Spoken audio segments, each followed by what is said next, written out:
நேரலை வாயிலாக கலந்துகிட்டு என்னுடைய அம்மாக்கள், அக்கா தங்கைகள்,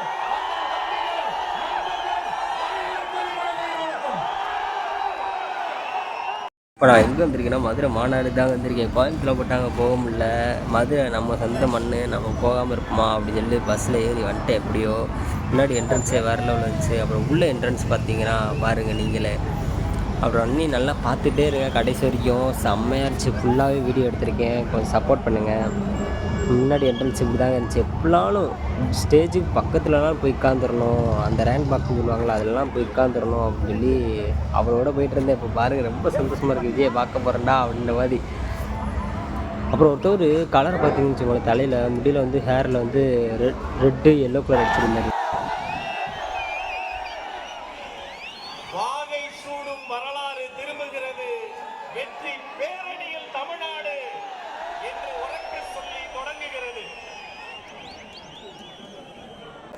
இன்னும் ஏற்பாடு பண்ணியிருந்தாங்க தண்ணி, அப்புறம் வந்து பாத்ரூமு. அப்புறம் யார் சொன்னா தண்ணி வரல எல்லா இடத்துலையுமே தண்ணி வந்துட்டு இருந்துச்சு. 5 நிமிஷம் வராமல் இருக்கும், அடுத்த நிமிஷம் அவங்க போட்டு விட்றாங்க மோட்டரில். வேறு லெவலில் இருந்துச்சு. பார்த்தோம் கூட்டம், அவ்வளோ கூட்டம். நான்லாம் வெயிலில் எவ்வளோ ரொம்ப கஷ்டப்பட்டேன். அது பின்னாடி பலன் பார்த்தீங்கன்னா லாஸ்ட்டு வரைக்கும் பாருங்கள். எவ்வளோ பிரச்சனைலாம் நடந்து விஜயை போய் பார்த்துருக்கேன். எல்லாருமே ஃபுல்லாக பாருங்கள். அப்புறம் வந்து பாட்டு போட ஆரம்பித்தாங்க, செம்மையாக இருந்துச்சு. அதில் வந்து காப்பிரைட் போடுவாங்கலாம் தெரியல, பார்ப்போம். அப்புறம் வந்து கூட்டத்தை பார்த்திங்களா, மதுரை கூட்டத்தை அந்த ஸ்க்ரீனில் அதை யார் நூலுப்பா அவ்வளோ கூட்டம் பார்த்திங்களா. வெளியே முதல்ல நிற்க ஆரம்பித்தாங்க. அப்புறம் வந்து பாட்டு போடுவாங்கன்னே அப்படியே கொடியெல்லாம் ஆட்ட ஆரம்பிச்சிட்டாங்க. எனக்கு வந்து செம்ம சந்தோஷமாக இருந்துச்சு. விஜய் எப்படா பார்ப்போம் அப்படின்ற மாதிரி ஆயிடுச்சு.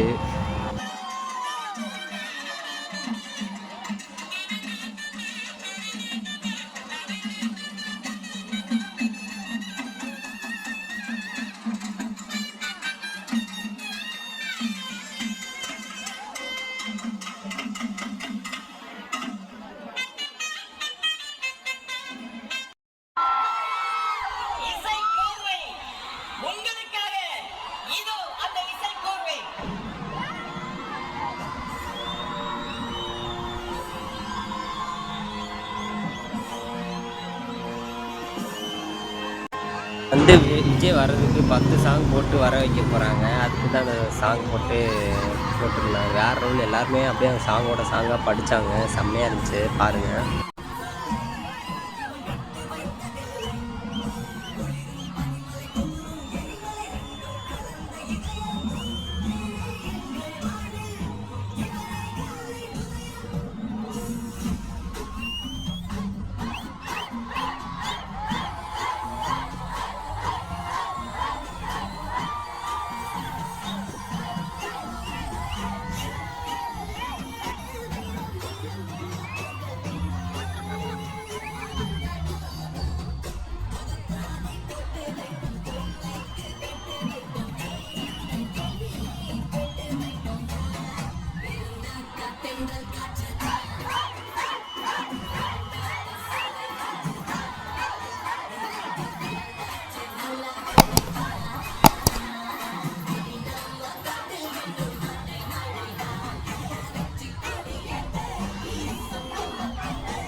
சாங்கை ஃபுல்லும் வாய்ஸ் மாதிரி தான் போட்டிருக்கேன். அப்புறம் வந்து காப்பிரைட் போட்டால் சாங்கை ஃபுல்லாக டெலிட் பண்ணிடுவேன். முடிஞ்ச அளவுக்கு பாருங்கள் ஃபுல்லாக. அப்புறம் வந்து அந்த ஸ்பீக்கர்லாம் ஏறினாங்க. ஏன் இப்படி ஏறுறாங்கன்னே தெரில. விஜய் பேரை கெடுக்கிறதுக்குன்னே இப்படி பண்ணுறாங்க. அவங்க என்ன பண்ணுவாங்க, நம்ம விஜய் பார்த்துடக்கூடாதா அப்படின்னு சொல்லி ஏறிக்கிட்டு இருக்காங்க. அவங்க தென்னை மரத்தில் பார்த்தீங்களா ஒருத்தவர் ஏறிக்கிட்டு இருக்காப்புல. எல்லா இடத்துலையுமே கட்டி ஏறிக்கிட்டு தாங்க இருக்காங்க. சேரில் ஏறி நிற்போம் அது கிடையாது, கீழேயும் பாதி பேர் நிற்கிறாங்க பாவம். ட்ரோன்லாம் அவ்வளோ ட்ரோன் பறந்துச்சு பார்த்துக்கோங்க. எவ்வளோ ட்ரோனுன்றீங்க அப்பா. ட்ரோனில் வந்து தண்ணி, ஏன்னா வந்து வெயில் அவ்வளோ வெயிலா, ட்ரோனில் தண்ணி மாதிரி ஒரு செட்டப் பண்ணி தண்ணி விட்டுட்டாங்க. நல்லா இருந்துச்சு. எந்த மாநாடுமே இப்படிலாம் இல்லைங்க. 40 ஆம்புலன்ஸு, அப்புறம் வந்து மருத்துவர்கள்லாம் நிறைய இருந்தாங்க. டாய்லெட் அவர் இருந்துச்சு.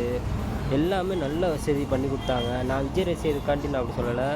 உண்மையிலே நான் வந்து வேறு ரசிகர் அப்படி இல்லை, வேறு தொண்டனாக இருந்தால் கூட கன்ஃபார்ம் நான் வந்து பேசியிருப்பேன். ஏன்னா வந்து அவங்க பண்ணது அப்படி செம்மையாக இருந்துச்சு பார்த்துக்கோங்க. இப்போலாம் எந்த மாடலுமே பண்ணதில்லை. சாப்பாடும் சரி, கூல்ட்ரிங்க்ஸு எல்லாமே கொடுத்தாங்க பார்த்துக்கோங்க.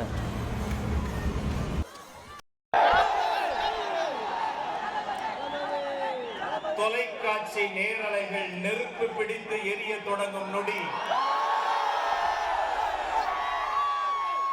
உங்கள் அண்ணனாக, உங்கள் தம்பியாக, உங்கள் வீட்டு பிள்ளையாக, உங்கள் விஜய் என்ற நம்ம தலைவரை நம்ம வரவேற்க வேண்டாமா? சரி, எப்படி வரவேற்கலாம்? நமக்காக எல்லாத்தையும் தூக்கி கொண்டு வந்த தலைவன் அல்லவா, அவரை ஆடி வரவேற்கலாமா?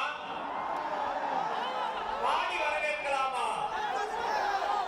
எங்கள் பாட்டுடை தலைவனை இந்த மாநாட்டு திடலில் வைத்து ஒரு மாநாட்டு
மாலை கொடுக்க வந்து மாலை அவருக்கே போட்டு விட்டாப்புல விஜய். எப்படிப்பட்ட ஆள் பார்த்தீங்களா அவர்.